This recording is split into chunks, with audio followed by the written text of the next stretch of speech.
نستعينه ونستغفره ونعوذ بالله من شرور أنفسنا ومن سيئات أعمالنا من يهده الله فلا مضل له ومن يضلل فلا هادي له وأشهد أن لا إله إلا الله وحده لا شريك له وأشهد أن محمدا عبده ورسوله أما بعد فإن أحسن الكلام كلام الله وخير الهدى هدى محمد صلى الله عليه وسلم وإن شر الأمور محدثاتها وكل محدثة بدعة وكل بدعة ضلالة وكل ضلالة في النار. Then to proceed with this topic on the Sunnah and how they've been discussed within the book and the Sunnah and the position of the Muslims towards them, then before we get into the actual subject itself, I think it's important to mention a number of points to put this into context. First of all, in the past number of years, we've seen in the media, in the press, in many articles written by officials within some of these Western governments, linking the source of these terrorist activities with the Salafiyin and with Salafiyya specifically. Before that, you didn't really see any mention of the Salafis. You heard mentions of Wahhabis in general, but now increasingly so you see the mention of, or you hear the mention of the Salafis.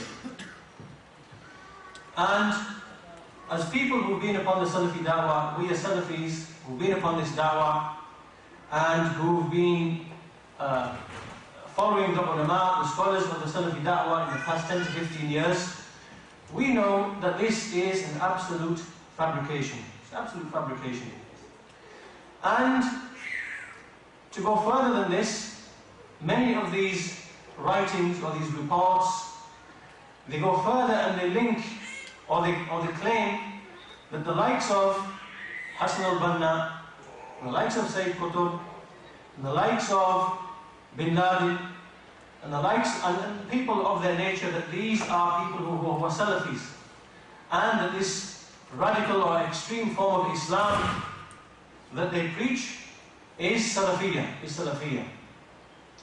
So there are two issues which follow on from this. First of all, that it's important as Salafis that we expend as much effort as possible to free Salafiyya from the likes of these misconceptions which are spread in the media. Why? Because the end result of that will fall back upon the Salafis, or the harms will fall back upon the Salafis. That's the first thing.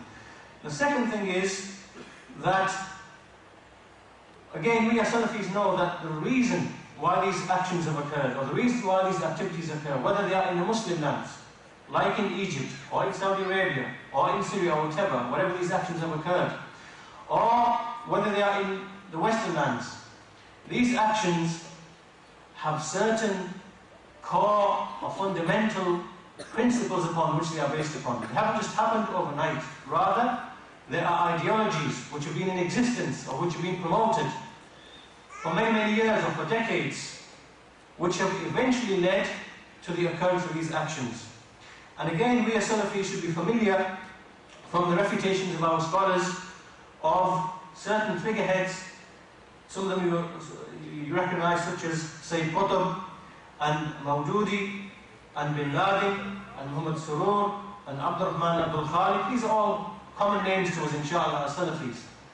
If we look at the specific aspects for which they were refuted and criticized and declared as innovators, you will find that these are the very, by the Salafi scholars, these are the specific concepts upon which these terrorist ideologies are based upon. For example, this idea of social injustice, the absence of social injustice.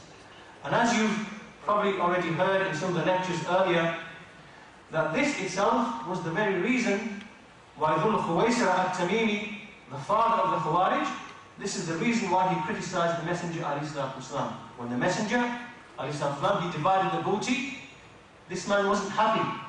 He considered it to be unjust, socially unjust. So he challenged the Messenger ﷺ in that regard. This same concept, this social injustice, was the very same thing that the likes of Maududi and Sayyid Qutb wrote their books. They wrote their books on this subject. There's one aspect. Second aspect is the issue of Hakimiyya. Hakimiyya. Again, we heard in the last 10 to 15 years these people coming with Tawheed al-Hakimiyya. And before them, Qutb bringing this Hakimiyya and Maududi bringing al-Hakimiyya. Again, this goes back again to the Khawarij of old, when they criticized Ali radiallahu anhu, and they came out chanting Inil hukmu illa lillah, the very same thing. This is another core concept, if you like, upon which these ideologies of terrorism are built. Likewise, the issues of takfir, when we've seen the spread of this takfir in contemporary times, directly as a result of the books of Sayyid Qutb and Maududi, and they've spread throughout the lands and creating turmoil wherever they've been found, like in Algeria, like in Egypt, like in Saudi Arabia now, especially in the past 5 to 10 years, and other places. And again, this was the same thing that the Khawarij were upon. Similarly, rebellions, overthrows and rebellions, something that's revived by Maududi first and foremost, when he's described the call of the messengers as being nothing except to remove the thrones of the tyrants and to bring the Islamic government in place. This is how he's portrayed the calls of the messengers and prophets. So the point being here, that if you look at each of these core principles upon which the Khawarij and the Irhabiyun, which they are upon, and which lead them eventually to start attacking or rebelling against the rulers and attacking the Muslims and killing the Muslims and so on and so forth, we find that the Salafi scholars, the Salafi ulama, from a very long time ago, from decades, they are the ones who have been fighting and refuting these specific roots of terrorism. These are the specific roots of terrorism which lead to the actions that we see today. So, for example, amongst the affairs that we can clearly see, we've seen the likes of Shaykh al-Islam ibn Baz, rahimahullah, and other than him, refuting the incident which occurred in Makkah almost two to three decades ago, when these people, Juhayman, when they stormed the Haram, when they took the Haram, and the scholars after that, they refuted the likes of these people and the actions which they committed. Similarly, we saw the scholars refuting the likes of Ibn Laden and Al-Mas'ari and Al-Faqih. The latter two are people who were inciting rebellion within Saudi Arabia, and they fled that country and they sought asylum in this country. The scholars, like Sheikh Ibn Baz and many others, they spoke about them and they warned them and they threatened them. They said that this is a disastrous path that you are taking, return from it and recant from it. Similarly, Sheikh Zayd al-Madkhali,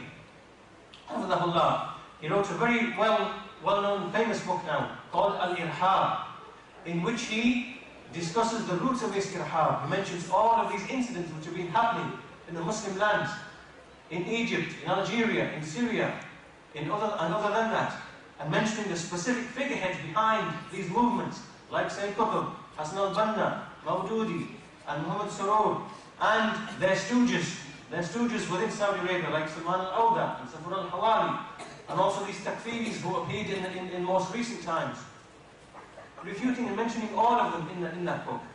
Likewise, you have all of the books of Shaykh Rabi', Hafidhahullah, destroying and demolishing the manhaj of Sayyid Qutb, not just in takfir, but also his ignorance in many affairs of the Islamic Aqidah. So, the Shaykh refuted him on the issues of takfir and Hakimiyya and the social injustice that he built many of his books upon, his attacks upon some of the prophets of Allah, like Musa alayhi salam, his attacks upon the Sahaba, and much more than that. So Shaykh Rabi' has played an instrumental role in destroying and demolishing and removing this picture that was promoted by the Ikhwan al-Muslimin, that Sayyid Qutb is a mujaddid, is a reviver, that he's like Shaykh al-Islam ibn Taymiyyah, and other many fanciful and very strange claims that they made. And Shaykh Rabi' has played a great role in demolishing that false picture, alhamdulillah. And similarly, you find the scholars refuting the likes of Abdurrahman Abdul Khaliq and his books. Again, Sheikh Rabi has played a great role in that. And specifically, the issues of Tawheed al-Hakimiyya and these, the Jama'at and so on and so forth, which the innovations which he brought. We could go on and on and on and on, but the point that we're trying to make here is that this claim, which is made, or which is being made now in the media, that the Salafis are, that this sect of Salafis, that they are directly linked to terrorism, this is batil, it's falsehood. And it's upon us to make this absolutely clear to the non-Muslims and to the media and so on and so forth. That's one aspect. And the second aspect is, you see many Muslims, unfortunately, saying the same thing. That it's these Wahhabis, it's these Salafis, and it's because of their ignorance of many of the issues that we've discussed. So, moving on from that,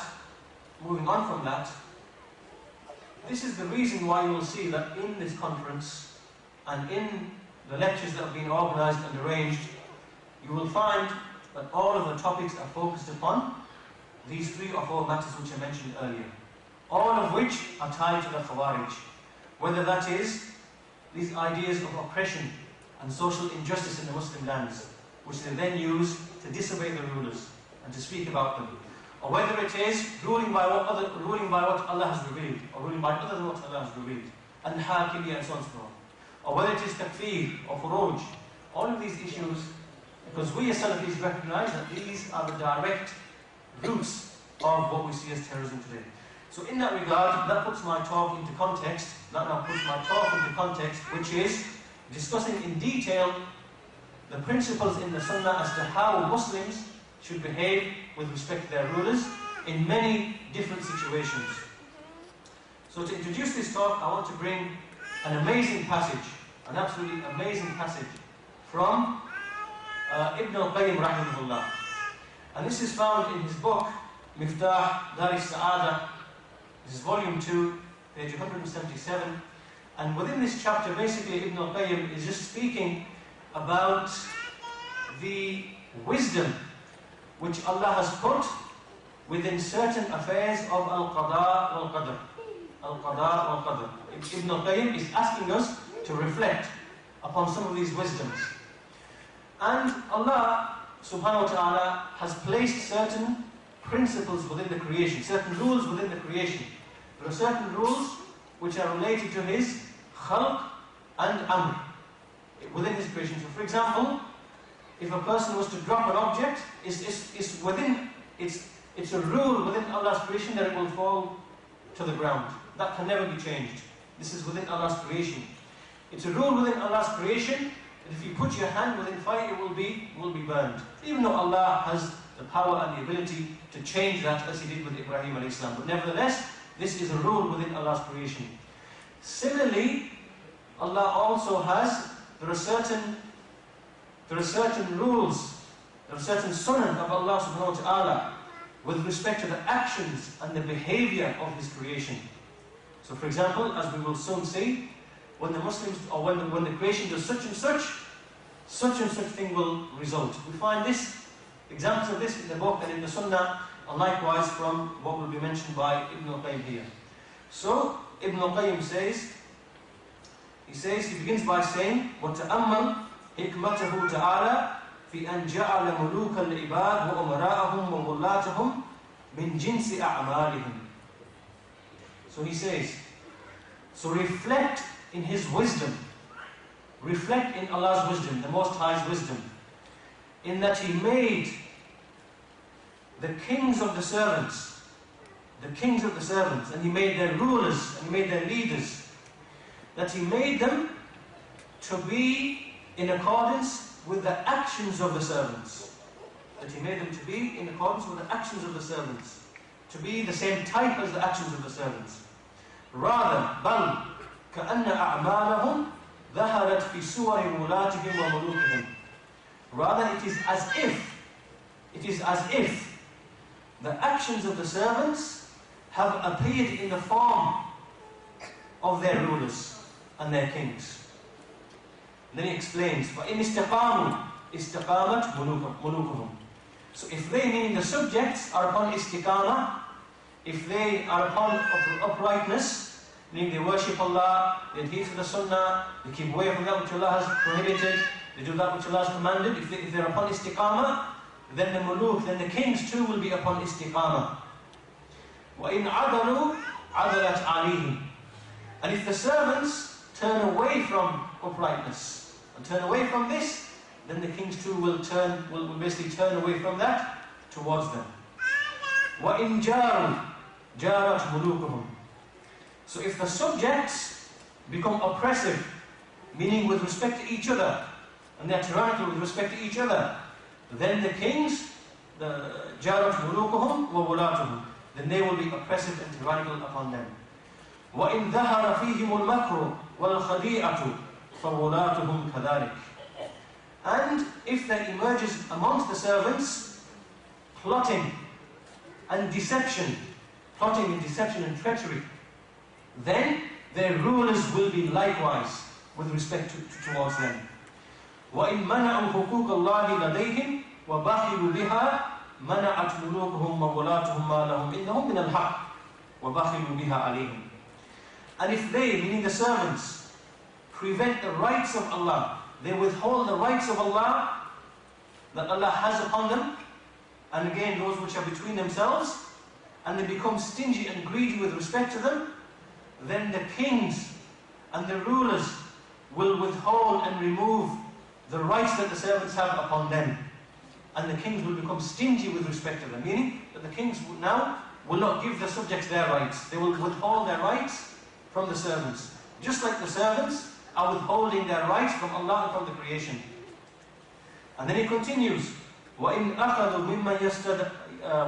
And if they take from the one whom they consider to be weak what they don't deserve to take from him in their dealings with him, meaning that if the people if there are people who are weak, and then they start taking advantage of them, and they start taking and misappropriating their rights, and in the dealings between them, so they take advantage of the weak person, then he says, أَخَذَتْ مِنْهُمُ الْمُلُوكُ مَا لَا يَسْتَحِقُّونَهُ وَضَرَبَتْ عَلَيْهِمُ الْمُكُوسَ وَالْوَلَائِفِ.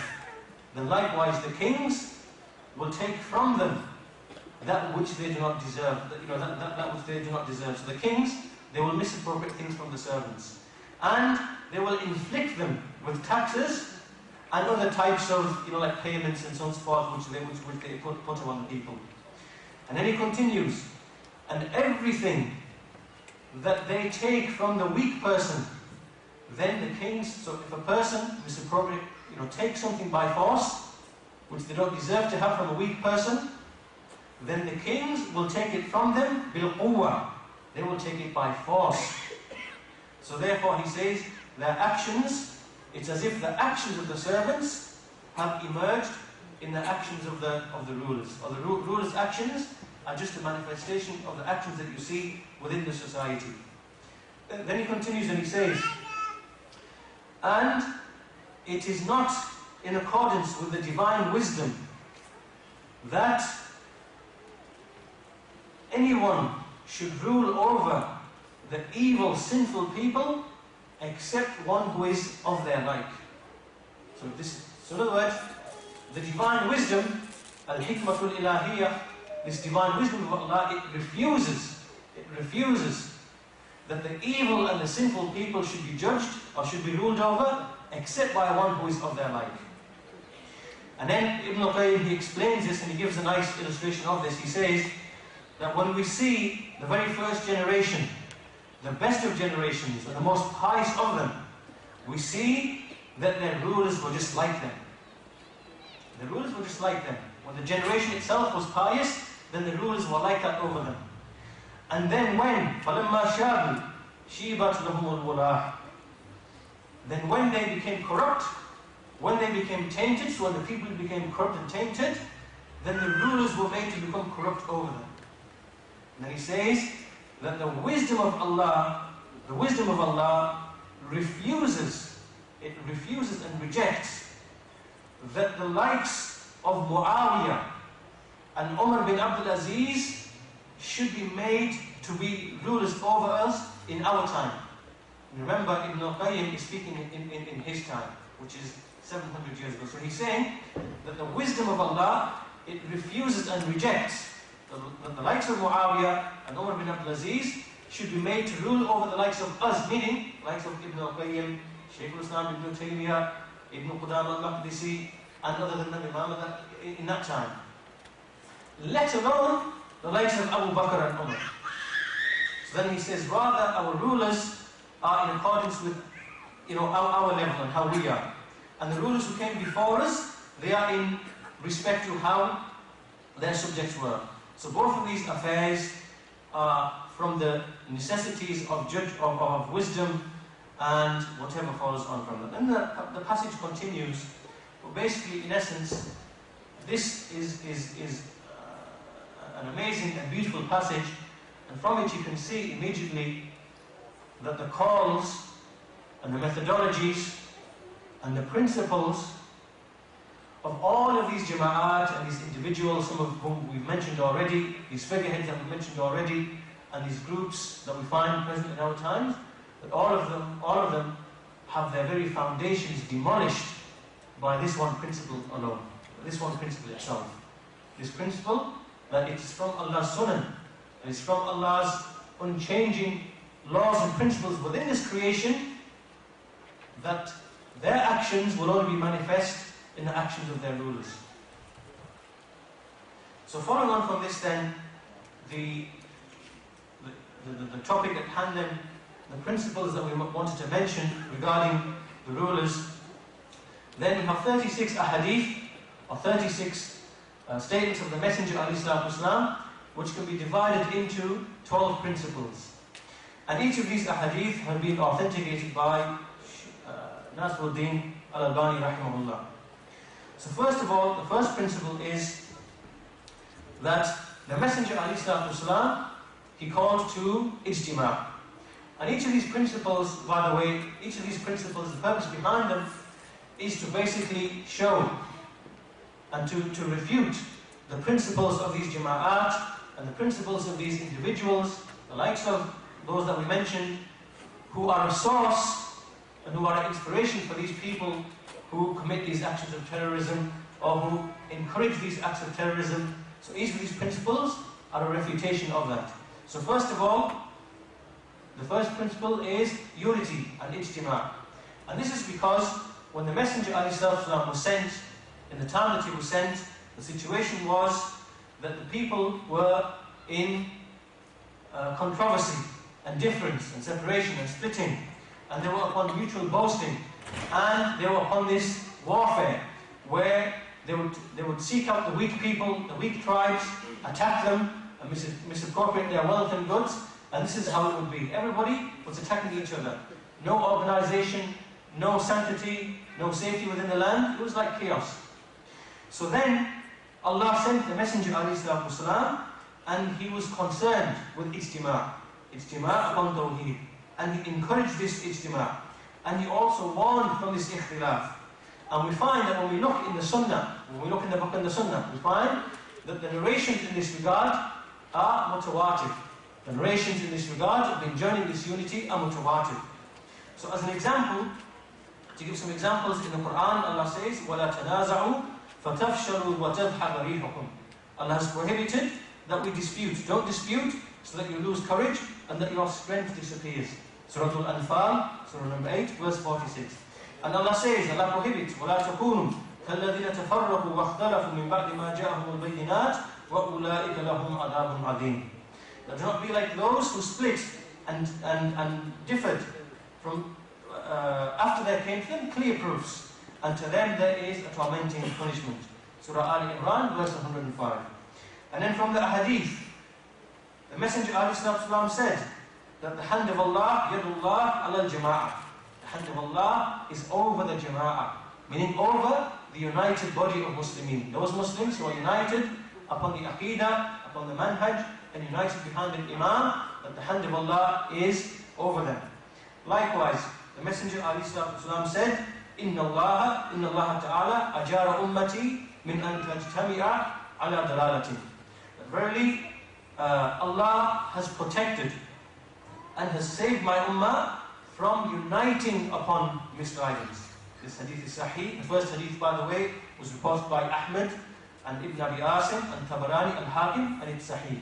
The second hadith has been narrated by Ibn Abi Asim at-Tirmidhi, and as we said, that every single hadith here in this treatise has been authenticated by Shaykh al-Albani rahimahullah. Similarly, another text indicating the encouragement to unity is the hadith of Umar ibn al-Khattab radiyallahu anhu, who said that the Messenger alayhi salatu wasalam said, "Man arada buhbuhat al-jannah fa'alayhi al-jama'ah, fa'inna ash-shaytana ma'al wahid wa huwa min al-ithnayn ab'ad." That whoever desires the innermost or the middle part of paradise, then upon him is the jama'ah, to adhere to the jama'ah. For verily the shaitan is with the single person, and he is further away from two people. Hadith is sahih, reported by Ibn Abi Asim and Ahmad and At-Tirmidhi and Al-Hakim and Ibn Hibban.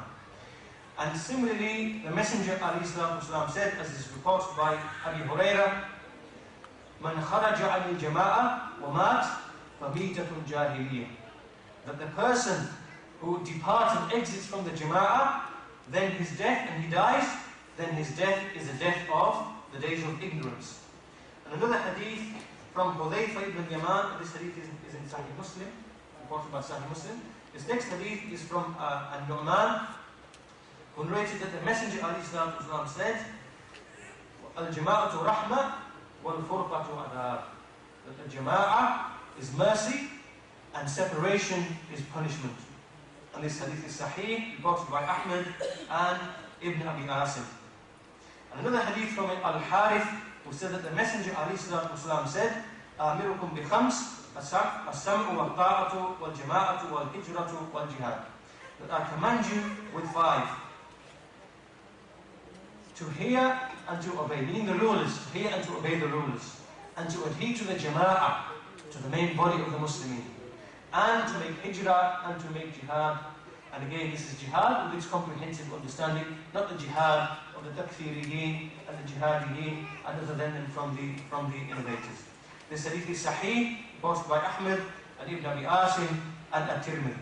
So this is just a small selection to show that one of the fundamental principles of Ahlus Sunnah wal Jama'ah and the fundamental principles of the Salafis is that they call to unity, and they call to being together upon the rope of Allah subhanahu wa ta'ala, which is His book, and the Sunnah, which is the Aqidah and the Manhaj, and whatever follows on from that.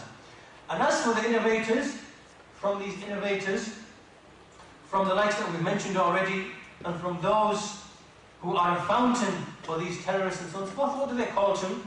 They call to their jama'at of hizbiyah, they call to separation, they call to their specific ideologies, which are deviant and away from the book and the Sunnah. So by their very nature, they are calling to furqa. By their very nature, they are calling to adab, by this punishment, to this punishment, which is furqa. And their call opposes the call of the messengers in this regard, and the call of Ahlus Sunnah wal Jama'ah. Whether this be Hizb al-Tahrir, who call to Hizbiyah and separation, and all the groups that we can mention, there are too many to mention, all of them call to furqa, all of them call to separation, by the very nature of the things, or the methodologies which they are upon.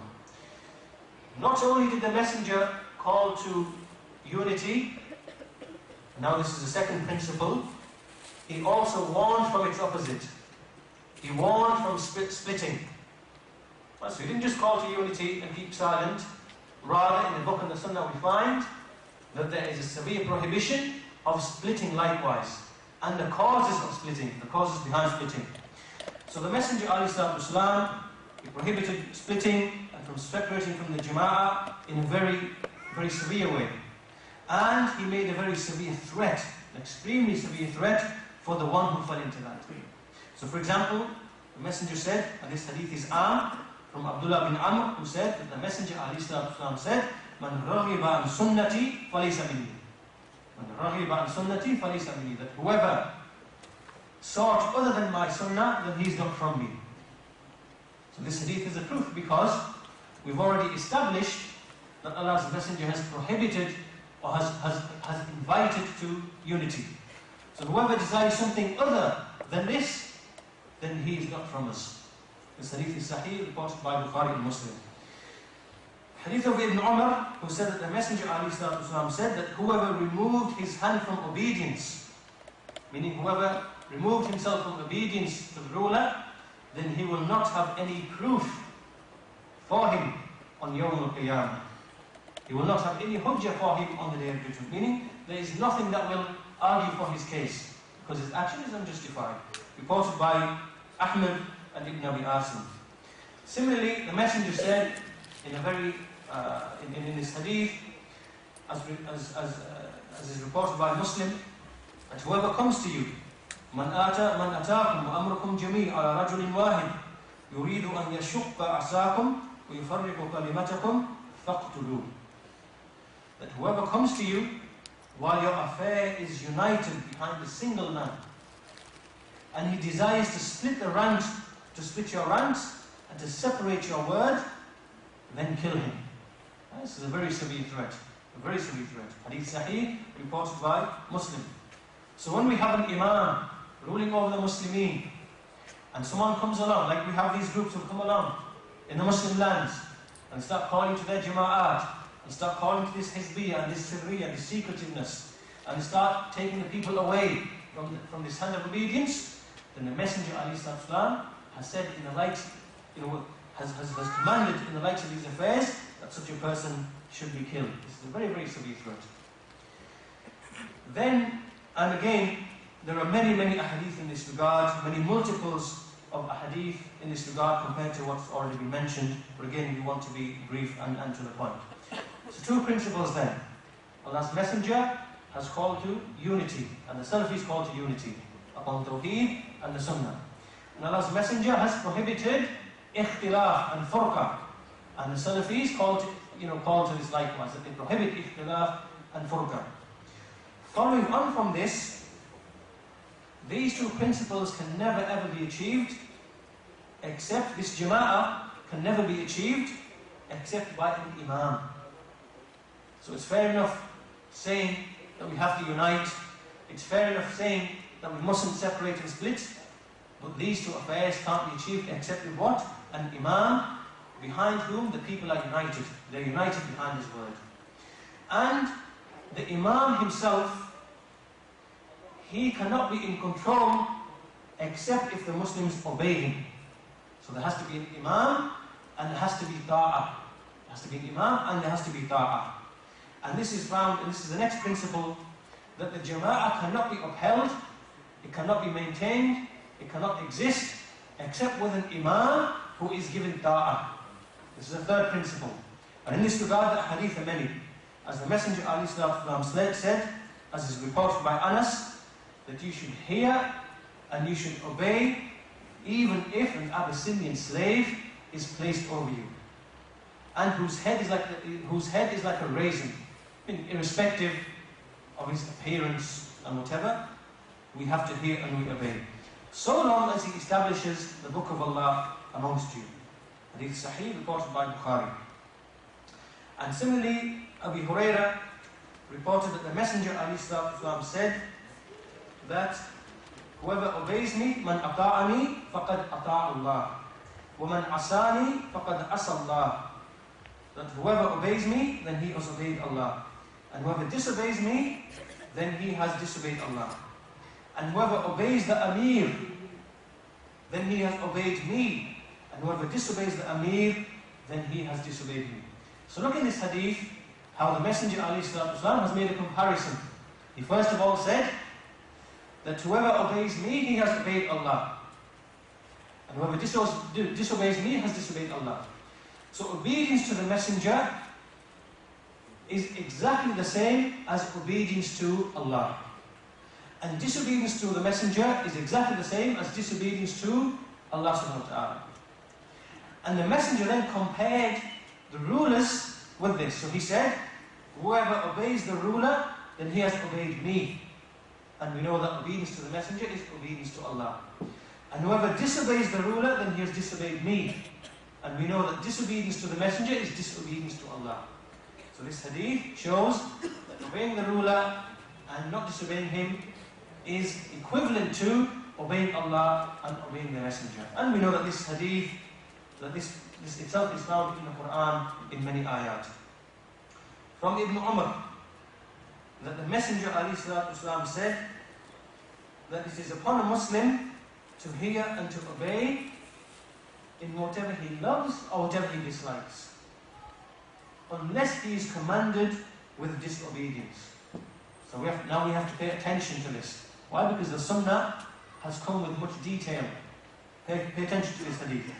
Allah's Messenger said, upon a Muslim, is that he should hear and obey فِيمَا أَحَبَّ أَوْ كَرِهَ, in whatever he loves and whatever he dislikes, except when he is commanded with disobedience.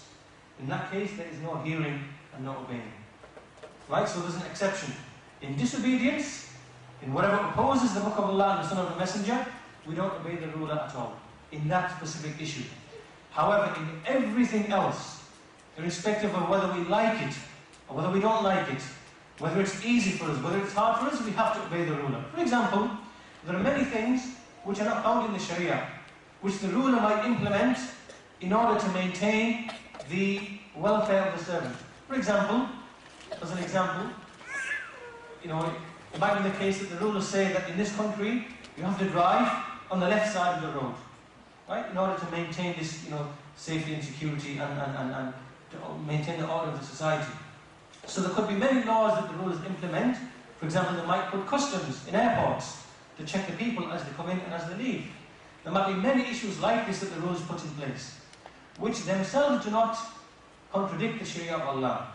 And some of these affairs, they might be hard upon, it might create hardship, might create difficulty, might create an inconvenience. This makes no difference. Rather, we still have to hear and obey in whatever we love and in whatever we dislike. Whatever is easy, whatever brings hardship, as long as it doesn't contradict the Sharia of Allah and oppose, and it doesn't involve ma'asi to Allah, disobedience to Allah, then we have to obey the rulers in that. So we have to pay attention to the tafsil, the detail that has come in the likes of these ahadith, which are a refutation of these, of many of these, people who try to claim otherwise. Another hadith from Auf bin Malik, who said that the Messenger ﷺ said, verily, if a ruler is appointed over you, is over a person, and then he sees something from the disobedience to Allah, right? So he sees from this ruler something of disobedience. He sees with his eyes. Then the Messenger says, فَلْيَكْرَهِ الَّذِي يَأْتِي مِنْ مَعْصِيَةِ اللَّهِ, and let him dislike, let him hate what he sees from the disobedience to Allah, but let him not remove his hand from obedience. Again, look at the tafsil in this hadith. That when we see the ruler committing an action of disobedience, then the Messenger has advised with two things. That we hate the ma'siyah. Why? Because this is from Iman. We have to hate everything which is disobedience to Allah subhanahu wa ta'ala. We have to hate it with our hearts. So inwardly we hate it. But outwardly, what did the Messenger say? Let him not remove his hand from obedience to the Imam. And again, as I said, pay attention to these ahadith, because these ahadith demolish the very foundations and the very usul, the very principles upon which these innovators, the likes of Hizb al-Tahrir, and al-Muhajirun, and al-Ikhwan al-Muslimun, the things that they write in their books, and the things, the activities which they are involved in, when they take, for example, some of the sins of the rulers, and some of the mistakes of the rulers, and then they start spreading them by way of faxes, by way of the internet, by way of emails and whatever, and they make the Muslims to rebel against them, and to hate them, to dislike them, to sow the seeds of discourse. What has the Messenger ﷺ said? A person who sees with his eyes, you see a ruler with your eyes, hate the sin, but don't break away from disobedience. And these people, what they do is that they take many of these reports, most of which are false, exaggerated, anyway, and they take some of these sins and mistakes and shortcomings, and they spread them to a people who are living in distant lands, who might be living in the same land, and they've never seen the ruler, or they've never seen him commit that sin. All they've heard it, all they've seen is they've read something, and in this manner they incite the people against it. Look at how this directly opposes the clear and explicit text of the Messenger ﷺ. Likewise, from Hudayfa bin al-Yaman, a very famous hadith, a very important hadith, in which the Messenger ﷺ said that after me there will be rulers, يَكُونُ بَعْدِي أَئِمَّةً لَا يَحْتَدُونَ بِحَدِّي وَلَا يَسْتَنُّونَ بِسُنَّتِي. We've heard this hadith many times. That there will be rulers after me who will not guide with my guidance, and they will not follow my sunnah. And then there will appear men amongst them who will have the hearts of devils, and they will have the hearts of devils in the bodies of men. So Hudayfa said, how shall I behave when I reach that time? And the Messenger said, you should hear and you should obey the Amir, even if your back is struck, and even if your wealth is confiscated. So this hadith is very important. Why? Because this hadith is something which demolishes the foundations upon which these jama'at are built. Here in this hadith, as you've already heard in some of the lectures before, in this hadith, the Messenger ﷺ, he has described people in this hadith with 5 characteristics. That they don't follow the guidance of the Messenger ﷺ. They don't follow the guidance. They don't follow the sunnah. They have the hearts of devils, and that they strike the backs of the people, and that they confiscate their wealth. They take their wealth from them. And despite these 5 characteristics, the Messenger ﷺ, he said, Tasma', you should hear and you should obey. You should hear and you should obey the Amir. Another hadith, and this hadith is in Muslim. And this is another hadith that we are very familiar with, the hadith of Iyyad bin Sariya, who said, the Messenger ﷺ, he gives a khutbah and he said, Ittaqullah, fear Allah, wa alaykum bis-sam' wa alaykum as-sam'a wa ta'a. Upon you is hearing and obeying, even if it is an Abyssinian slave. To the end of the hadith. The point being that these hadith illustrate that we must have an imam and he must be given obedience. So this is the third principle. That first of all, so to summarize, we call to unity and we prohibit separation and difference. And these two cannot be achieved except with an imam who is given obedience. And the third thing, the fourth principle now is that this obedience that we've spoken of in the third principle is obedience which must be given irrespective of whether the Amir is pious or sinful, whether he is a fajir, whether he is a sinner, or whether he is a taqi, whether he is pious. And this is occurred in many ahadith. Many ahadith. And the messengers also explain that there will appear rulers, some of whom you will see good in, and some of whom you will see evil in. But despite that, we will still have to obey them. So as an example, a hadith which is very explicit and clear in this issue, from Adi bin Hatim, from one of the Sahaba, who said that we said to the Messenger ﷺ, La nas'aluka an ta'ati taqi. We're not asking you about obeying the pious person, the righteous person, but what about وَلَكِنْ مَنْ فَعَلَ وَفَعَلَ وَذَكَرَ الشَّرْعَ? But we're asking you about the one who did such and such and did such and such.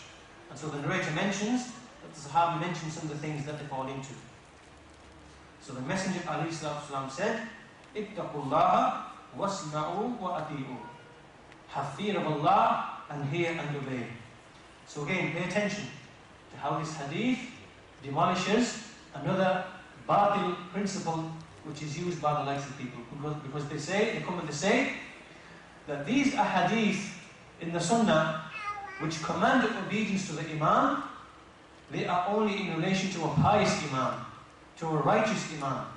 And as for a sinful Imam, then these ahadith don't apply. Now we hear this batil from the likes of these people that we've mentioned, from these groups, from these jama'at, from these individuals, and we can see that this hadith, this text, is a specific refutation. Why? Because here, the Sahaba said, we're not asking you about the righteous person.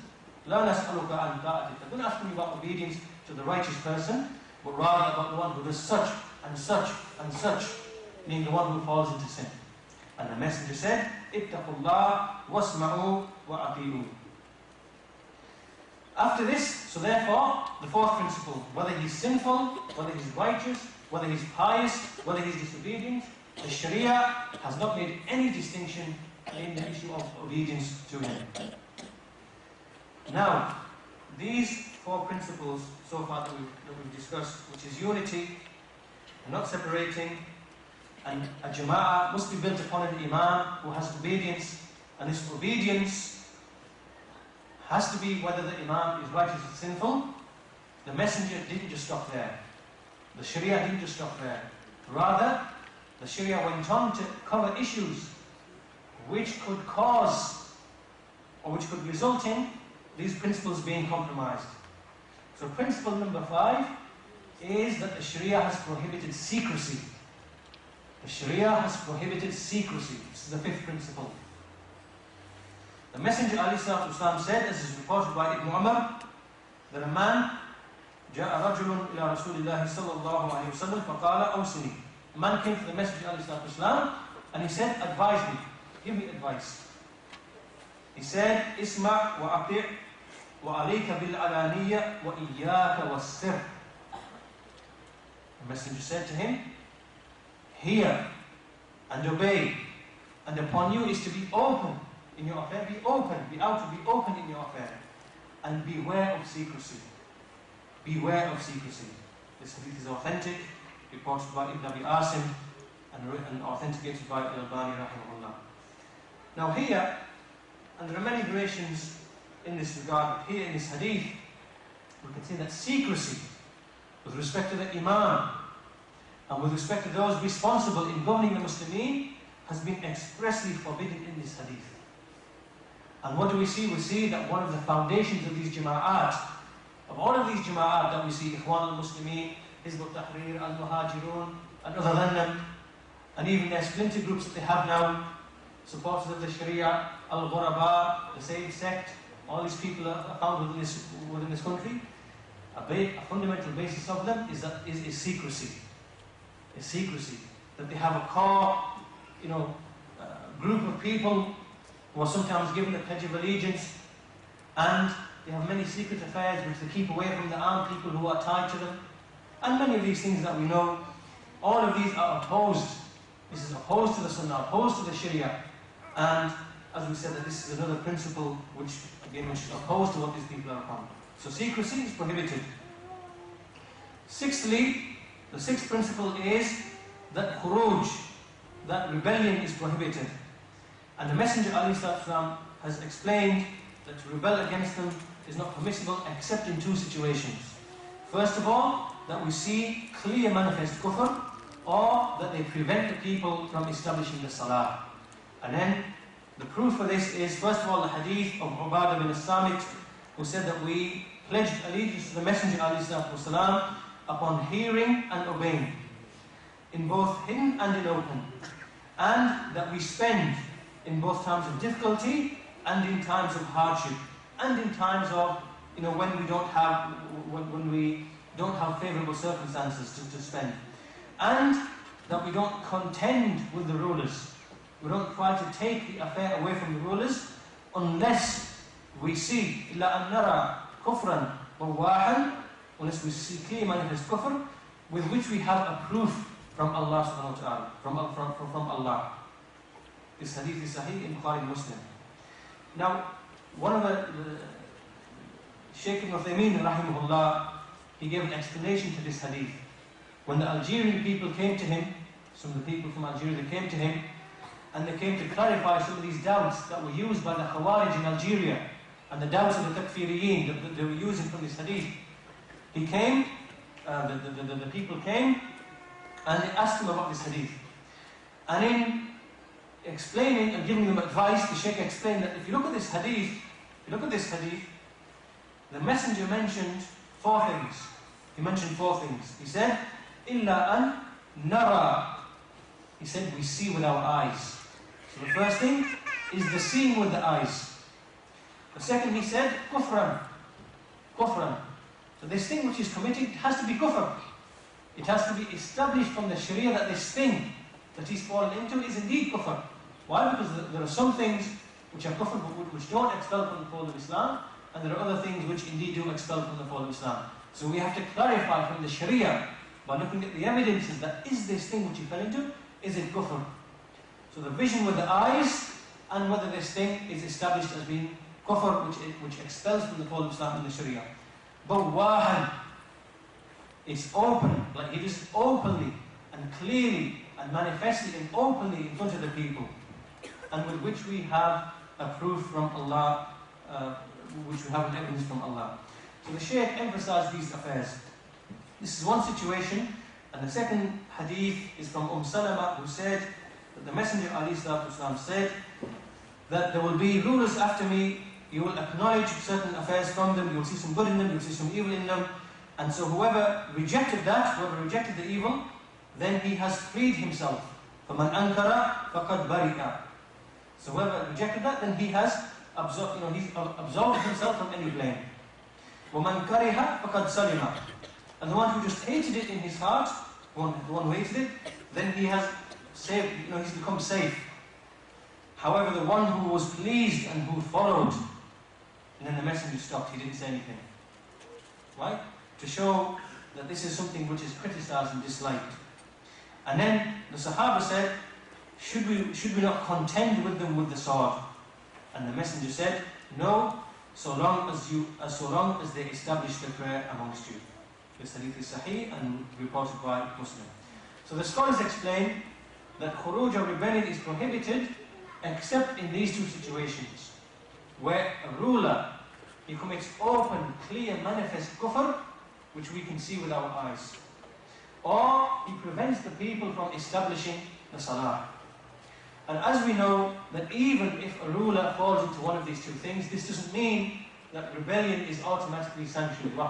Rather, we refer the affair back to the scholars, and we will look at the whether the Muslims have the ability, and whether there will be even more evil after this rebellion. So the scholars will look at these affairs and work these affairs, and then they will advise the people as to what to do. So this doesn't mean that just because we fall into, the ruler falls into this, that rebellion is automatically sanctioned. After this, the next principle then is that we have to give advice. The seventh principle is that the Sharia has ordered us to give advice. And the Messenger ﷺ said, the well-known hadith from Tamim al-Dari, that the Messenger ﷺ said, Ad-Dinul Nasiha. He said it 3 times, that the religion consists of being sincere and giving sincere advice. And so the Sahaba said, to whom? And he said, to Allah, to His book, to His Messenger, to the leaders of the Muslims, and to the general Muslimin. And another hadith that is used by the scholars, like Shaykh Ubaid, he brings another hadith, he says that the hadith, that the rights of a Muslim upon another Muslim are 6 in number, and amongst that it is mentioned that when a Muslim asks another Muslim for advice, that he gives him advice. So this hadith has also been used by the scholars to show that the rulers aren't an exception. The rulers aren't an exception, rather the rulers are from amongst the Muslimin. And the rulers are from amongst the brothers of the Muslimin. So when a Muslim brother asks for advice, or is in need of advice, then this hadith, the rights of a Muslim are 6. This hadith applies in that situation. So a Muslim has to give a nasiha. This is the 6th principle, and we will need to rush because we're running out of time, so I'll just mention these affairs briefly. So nasiha is wajib. The 8th principle is that we've been prohibited from reviling and abusing the rulers. As is mentioned by At-Tahawi, and likewise as is mentioned by some of the major Sahaba of the time, like Anas, who said that we were prohibited by the most senior of the companions of Muhammad ﷺ, and he used to say, do not revile the rulers, do not be deceptive towards them, and do not hate them, but rather have fear of Allah and have patience, for verily the affair is near at hand. And this is authentic, this is reported by Ibn Abi Asim, and Al-Albani rahimahullah declared it to be authentic. And similarly, the Sharia not only explained that we have to give advice instead of abusing, it also explained how to give this advice. So from the text which explained that, is that from the messenger who said that whoever desires to advise the ruler, then let him not do it openly, rather let him take his hand and take him to the side or in seclusion and advise him. And if he hears him, then for that, meaning that he's then fine. And if not, then he has at least fulfilled that which was upon him, the obligation which is upon him. So So this shows that the ruler is to be taken aside and to be given advice in private. And similarly, in the time of Osama, in the time of Osama bin Zayd and Uthman, a man came to Osama bin Zayd and he said that, will you not advise Uthman? Will you not advise Uthman to establish the had upon al-Walid? To establish the ruling upon al-Walid. So Osama said to this man, do you think that I'm not going to advise him except in front of you? Do you think I'm not going to advise him except in front of you, in your presence? By Allah, I have already advised him in that which is between me and between him. However, I don't want to open a door to an evil. I don't want to be the first person to open the door to an evil. So meaning this man wanted Osama to go and advise Uthman openly in public, and Osama said that, do you think I'm not going to advise him except in public? Rather, I've already advised him that which is between me and between him. So this shows that the way of giving nasiha is in private and in seclusion. The next principle number 10 is, and again this is important, pay attention to this, that even if the rulers, even after we've given them advice, even after they've been given nasiha, and they still don't listen, and they still continue in disobedience or oppression, then even in that situation, it's prohibited to rebel against them. Even in that situation. Rather, we have to continue in the sabr. As is reported in the hadith from Wa'il bin Hujr, who said that we said to the Messenger ﷺ, that do you see, أَرَأَيْتَ إِنْ كَانَ عَلَيْنَا أُمَرَاء يَمْنَعُونَ حَقَّنَا وَيَسْأَلُونَ حَقَّهُمْ. That do you see if there are rulers who prevent our rights upon them, but they ask for their rights, which they have over us. The Messenger said, "Isma'u wa ati'u, fa innama alayhim ma hummilu wa alaykum ma hummiltum." So what did he say? He said that you should hear, you should obey, for really upon them is what they are burdened with. Right? Whatever they are burdened with, that is upon them. That's upon their shoulders. And whatever you are burdened with, then that is upon you to adhere to that. Meaning that irrespective of whether the rulers listen to this nasiha, whether they obey Allah or not, whether they are pious or not, that doesn't remove the obligation that we have of obeying them and having sabr and so on and so forth. It doesn't make a difference. Rather, we still have the obligation upon us. As the Messenger said, وَعَلَيْكُمْ مَا حُمِّلْتُمْ. You still have, whatever you are tasked with, whatever you are burdened with, that is still upon you. Hadith Sahih reported by Muslim. Likewise, Anas said that the Messenger said that there will be after me satalqawna ba'di athara fasbiru hatta talqawni. That there will soon be after me. It's hard to translate this in a single word.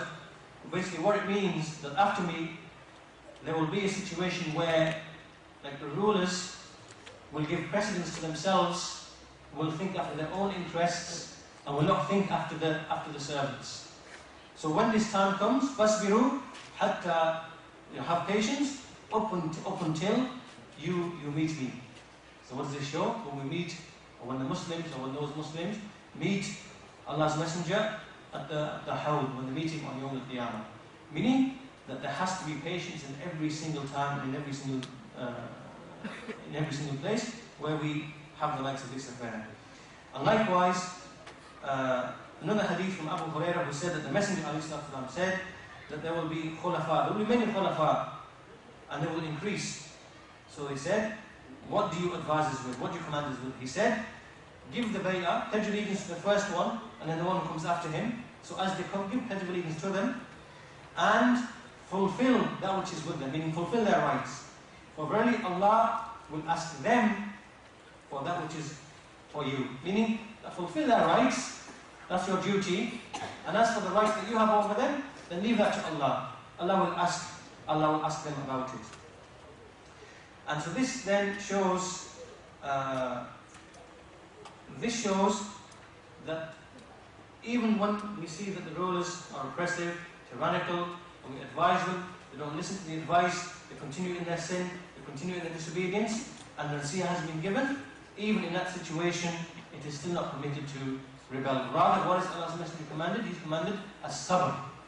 So these texts have commanded as-sabr. So we have as-sabr.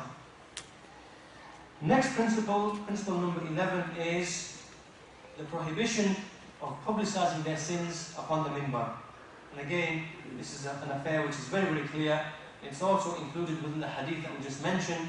And to aid in that, to make it even more clear, a verse in the Quran in which Allah subhanahu wa ta'ala said, إِنَّ الَّذِينَ يُحِبُّونَ أَن تَشِيءَ الْفَاحِشَةَ فِي الَّذِينَ آمَنُوا لَهُمْ عَذَابٌ أَلِيمٌ فِي الدُّنْيَا وَالْآخِرَةِ وَاللَّهُ يَعْلَمُ وَأَنْتُمْ لَا تَعْلَمُونَ.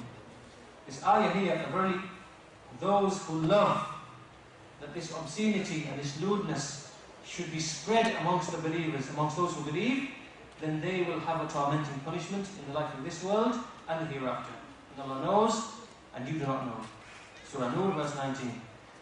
Now when we go to the tafsir of this ayah, when we go back to the books of tafsir of Ibn Kathir and other than them, and we look at the meaning of what does this ayah actually mean? What is it referring to? What it refers to is that when you see amongst the believers someone committing a sin, someone falls into a sin, maybe he falls into zina, maybe he falls into something else, so he commits a sin, he falls into it, then these people, or this person, he goes and he begins to spread this fahish, he begins to spread it, that so-and-so did such and such, so-and-so did such and such, so-and-so did such and such, then he begins to spread news of this thing amongst the believers. This is what is meant. That those who spread fahisha amongst those who believe, this is what is meant. And when we go back to the Mufassirun, this is the meaning which is explained in the likes of Ibn Kathir and Tabari and other than them. So included within this are these people, the likes of those that we mentioned, Al-Mas'ari and Al-Faqih and all these groups in Jama'at, where they take they say that so-and-so person, so-and-so ruler, he was seen in a casino in such and such place, or so-and-so ruler was seen doing this, or so-and-so ruler was seen doing that. And then they take this affair, and then they spread it in every way possible. These people come under the light of this threat of Allah subhanahu wa ta'ala. And similarly included within this is a hadith of Abu Hurairah who said, when the messenger said, إِذَا قَالَ الرَّجُلُ حَلَكَ النَّاسِ فَهُوَ أَهْلَكَهُمْ. إِذَا قَالَ الرَّجُلُ حَلَكَ النَّاسِ فَهُوَ أَهْلَكَهُمْ. That when a man says the people are destroyed, then he is the one who has destroyed them. What does this mean? What does this mean? The scholars explain that this means when a man, for example, sees someone committing a sin or committing something wrong or whatever, and he sees it in the people, then he says, oh, these people are perished, these people are destroyed. By making that statement, in reality, he is the one who's destroyed them. He is the one who's caused them to perish. Why? Because committing of these sins and making these statements to other people, it gives the impression that these people have no tawbah, that these people can't make tawbah, that these people can't return, that Allah doesn't have any mercy. So in reality, he spread this idea that the people will perish and will be destroyed. So in reality, he's the one who's contributing to their being destroyed. And so these people then think that because I've committed a sin, I'm now perished. I can't, Allah will punish me, and they begin to despair, and so they, are led into this destruction. So when a man says, "Halak an-nas," he's the one who actually created them. He's the one who actually made them to be destroyed. So this applies also to the same people that we're mentioning, those who spread this fahisha, those who claim that the rulers are apostates, and that they are sinful, and that they will be perished, and Allah will destroy them, and this will happen, and that will happen, and so on and so forth, and then they spread it amongst the people. This is the likes of this affair which is mentioned in this hadith. And finally, the last thing that we want to finish with, very quickly, the 12th principle here, is that Allah's Messenger has also, the Sharia has also prohibited from inciting the people, stirring the people up, stirring them against the rulers, and against the jama'ah, and stirring them to taking up arms and so on and so forth. And so a hadith in this regard is from Al-Miqdad bin Al-Aswad, who said that the Messenger ﷺ said that verily the happy person in the Sa'id, verily the happy person is the one who avoided the fitan. He kept away from the fitan, he avoided them. And the one who, when he is put to trial, he has patience. the one who was put to trial, he has patience. Hadith is Sahih, reported by Abu Dawood, and Shaykh al-Bani said it's upon the condition of Muslim. So here, and this is just one hadith, and we have to cut it short so we run out of time. But the principle being here, that we've also been prohibited from inciting the people and from stirring them up against the rulers, likewise the scholars. Like we see, these Jama'at, the same Jama'at that we mentioned before, how they incite the people, and they make them hate the scholars, and they make them hate the rulers, and they involve them in many of these political affairs and incite them and stir them with these political issues, that why the rulers doing anything to help the Muslimin, why the rulers trading with the non-Muslims, why all of these affairs which they use upon their ignorance, and they use it to stir the Muslimin, the Amatul Muslimin, to hate the rulers, to hate the scholars. All of this is prohibited in the book and the Sunnah. Inshallah, there's more things to mention, but because we've run out of time and the next lecture is due to start now, inshallah, I'll have to stop there and put a close to this lesson, inshallah ta'ala. If we have time, maybe just one or two questions, so very briefly.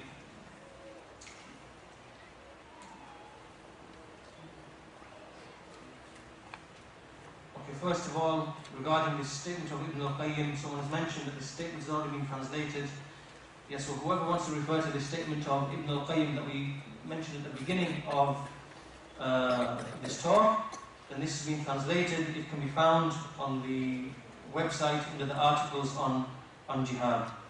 And this is an article on the Sharia ruling and position on jihad. Somebody just mentioned that this is available, whoever wants to refer to that. Secondly,